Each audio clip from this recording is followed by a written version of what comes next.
Caché à bord du navire, il y a une chose désespérée, une chose vicieuse, une chose qui tue. Et Mark Stevens veut la laisser sortir.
Ça va. Cette humidité, elle est passée dans mes poumons. Encore un peu de patience. Nous t'emmènerons voir un médecin. Tout le monde dit qu'ils ont d'excellents docteurs. Et si on a faim, ils ont plein de bonnes choses. Je pourrais le croire qu'en le voyant. Sergueï? Sergueï? Tu crois qu'il est... Non. Je vais le trouver. Non, on va le chercher ensemble. Oh, Renoir.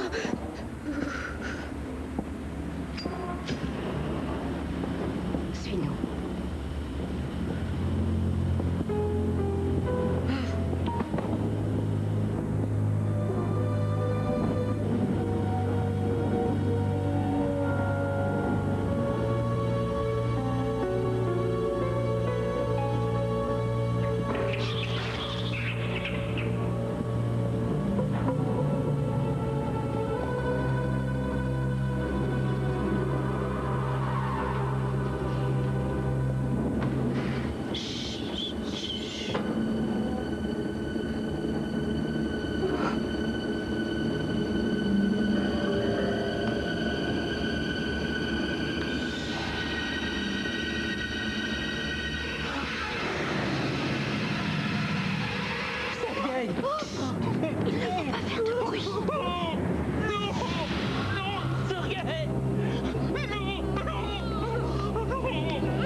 Part vers le nord, on va être épargné. On sera au port à l'heure prévue. Vous êtes pas sûr de vous? Ouais. Le temps ne m'obéit jamais. S'il coopère avec vous, je me sentirai insulté. Capitaine, monsieur Tafferner, excusez-moi de vous interrompre. Je reviens du couloir 2 où je faisais l'inventaire. Et j'ai la nette impression que nous avons un clandestin à bord. Peut-être même plusieurs. Qu'est-ce qui vous fait croire ça? Eh bien, j'entends des bruits étranges venant de la cale, et ça depuis 2 jours. C'est difficile à décrire, mais on dirait des murmures, des pleurs, et même des hurlements. Le vent? Et c'est ça. Ce n'est que le vent. Il faut passer un certain nombre d'années en mer pour le reconnaître. Je sais à quoi ressemble le vent. C'était pas ça. On a fait une inspection complète avant de partir. J'aurais saboté mon boulot. Non. Non, j'aimerais juste qu'on fasse un tour dans la cale. Capitaine, il n'y a pas de clandestins à bord. Je sais que je les aurais vus. Faites-moi plaisir, retournez voir. Entendu, à vos ordres. Je commence mon inspection immédiatement. Merci. Monsieur Stevens, je vais vous donner un conseil. Monsieur Tafferner n'est pas particulièrement intelligent, mais il respecte toujours la hiérarchie. Et c'est ce qui fait de lui un bon officier. Si vous avez d'autres problèmes, voyez-le d'abord, puis venez me parler. Parce que si vous ne faites pas ça, il va vous le faire payer.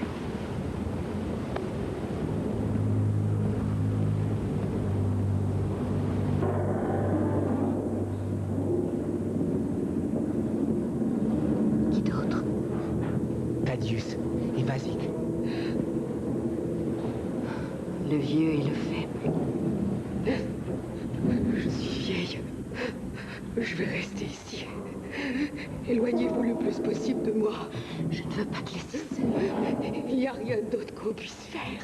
On va résister. Avec quoi? Ce serait peine perdue.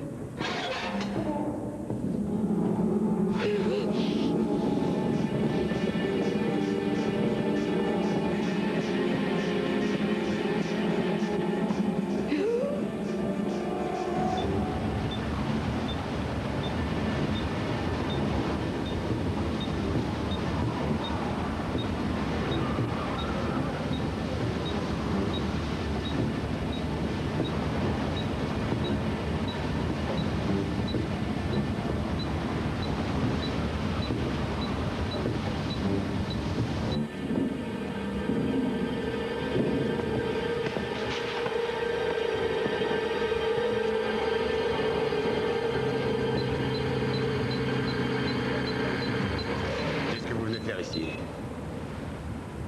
Vous aider à faire l'inspection? Je n'ai pas besoin d'aide. Je sais ce que j'ai à faire et j'ai pas besoin de vous ici. Écoutez, je capte de très fortes traces de dioxyde de carbone dans le coin. Ça veut dire qu'on a des clandestins. Vous le vouliez ou non, il faut trouver ces personnes et les prendre en charge. Ah oui? C'est quoi, c'est un ordre? Écoutez-moi, on navigue depuis des semaines. Ces gens manquent de nourriture, d'eau douce, d'air. Je n'ai pas d'ordre à recevoir, c'est moi qui les donne. S'il y a des personnes ici, elles risquent de mourir. Vous voulez avoir ça sur la conscience? Ça me regarde quant à vous, écoutez attentivement. Vous me ridiculisez encore devant le capitaine. Monsieur et- Tafferner, j'ai besoin de vous sur le pont.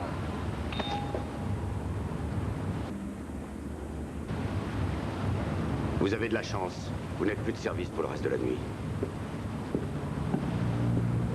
Profitez-en bien. Regardez donc l'océan et visualisez à quel point il est grand et votre corps tout petit.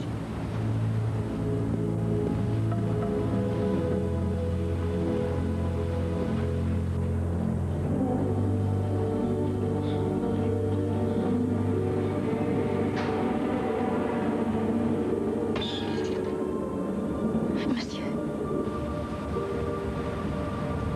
S'il vous plaît.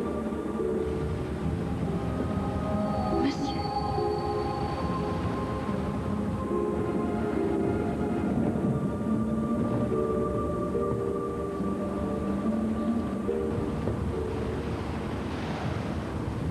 Oh, bon sang.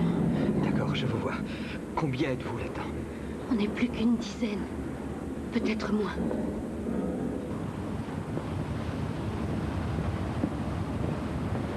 Oh non. D'accord. On va vous faire sortir de là. Je préviens tout de suite le capitaine. Non, pas le capitaine, surtout pas. Pourquoi non? On a payé très cher pour être sur ce bateau et entrer dans votre pays. On a payé des officiers. On ne les a jamais vus. Et votre capitaine est sûrement au courant. J'ai du mal à vous croire. Le capitaine est un homme bien. Il peut vous Non, aider. non, non. Si on est découvert, ceux que nous avons payés vont nous tuer ici. En mer. Et personne ne le saura jamais, je vous en prie. Je vous ai entendu. Vous êtes quelqu'un de bien. Vous êtes le seul qui puissiez nous aider. Faites-nous sortir. Non. Je regrette. On va mourir ici. Je vous apporte de quoi vous nourrir. Mais on n'est pas en train de mourir de faim. Nous sommes victimes de meurtre.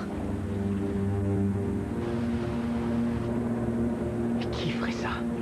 Pas qui. Quoi? Je ne comprends rien.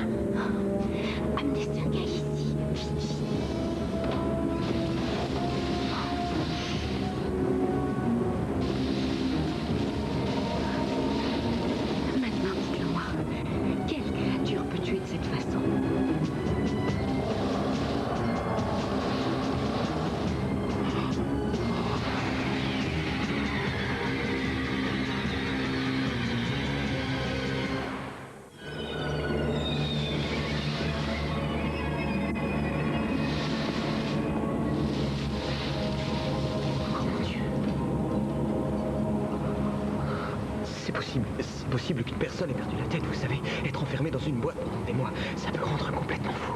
Mais qu'importe la raison, c'est sans importance. Ça ne fait aucune différence. La chose va s'en prendre de nouveau à nous. Et d'autres vont encore mourir. Il faut nous laisser sortir. Entendu. D'accord, je vais trouver une solution. Je n'en ai pas pour très longtemps. Faites vite.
Faudra appeler la salle des machines.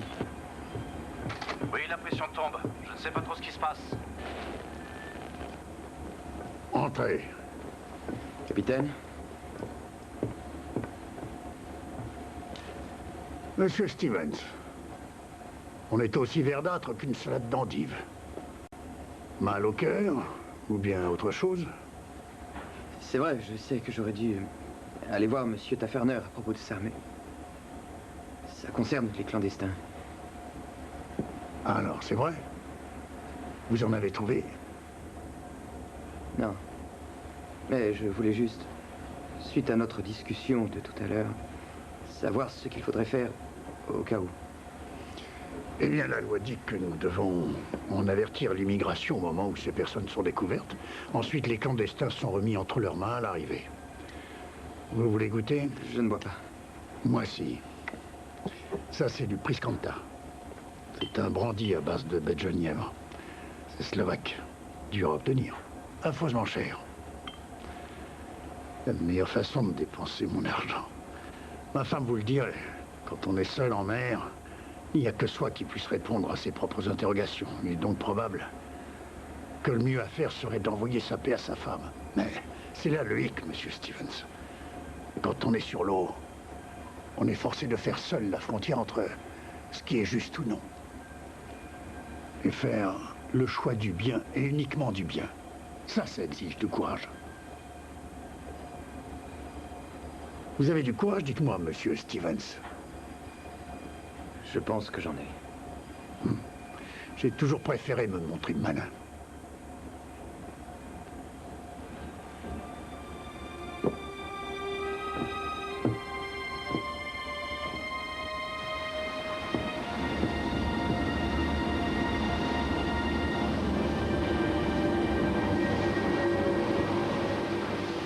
Ton jeune officier, il ne fera rien. Mais si, j'en suis sûre.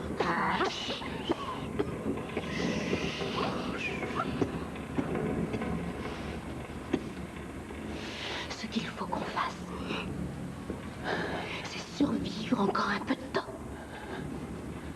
Ce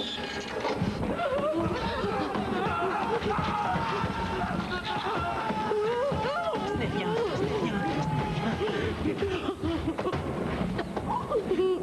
Ça va aller, calme-toi, c'est rien.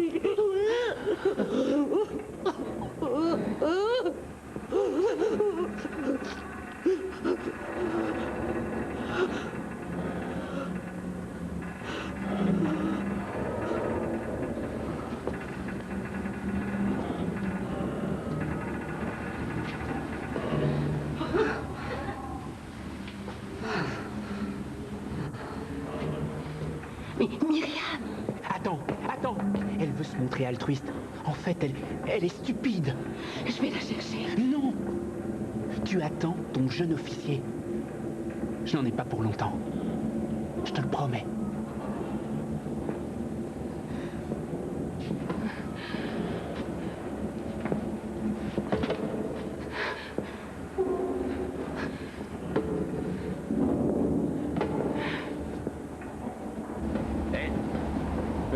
Du calme, qu'est-ce qui te prend? Garde-la pour moi. Ouais, d'accord. Ça va? Tiens, voilà.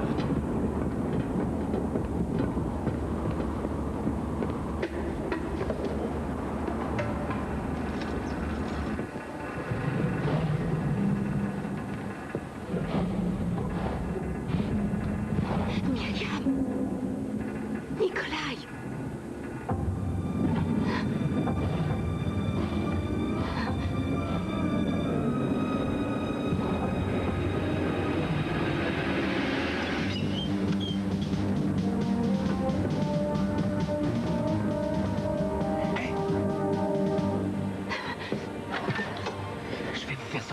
Faites vite. Qu'est-ce qu'il y a? La chose approche.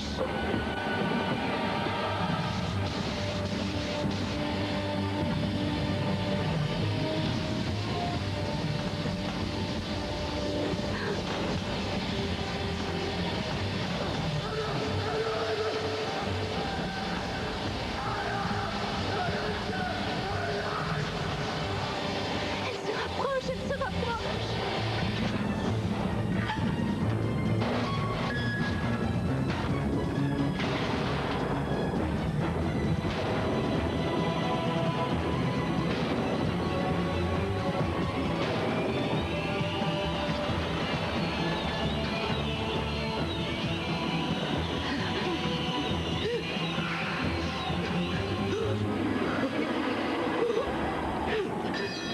La préférée, le jeune à la vieille. Je vous avais dit de rester tranquille. Tant pis pour vous.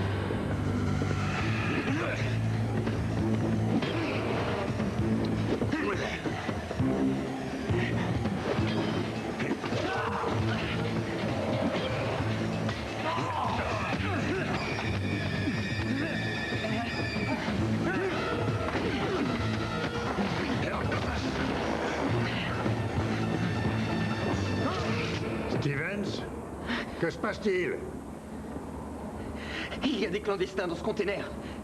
Et Taferner a dû se faire payer pour les cacher à bord. Quelque chose tue ces pauvres gens. Et il a voulu me tuer, moi, afin que personne ne les découvre.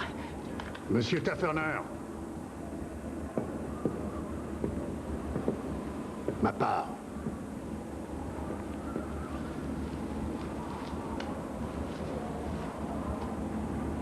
Lui et moi, on savait que vous étiez un boy scout. Et j'avais parié que vous n'étiez pas un lâche. J'aurais aimé que vous le soyez. Dommage. Est-ce que ces clandestins ont pensé à vous dire ce qui les tue là-dedans? Vous n'avez pas été assez futé pour les ignorer. Alors vous allez apprendre à bien les connaître.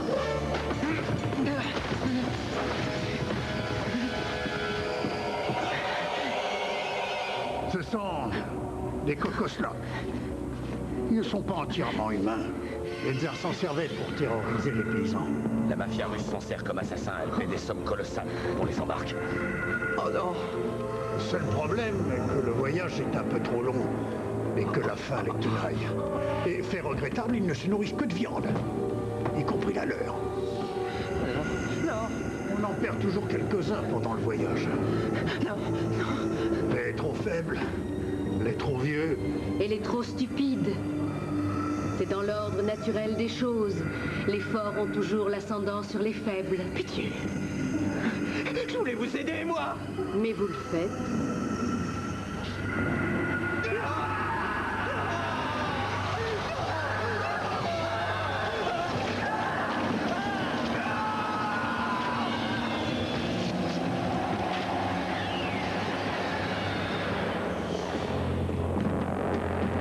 C'est toujours ballot de perdre un officier de cette façon. Oui. On va en trouver un autre. C'est pas ce qui manque.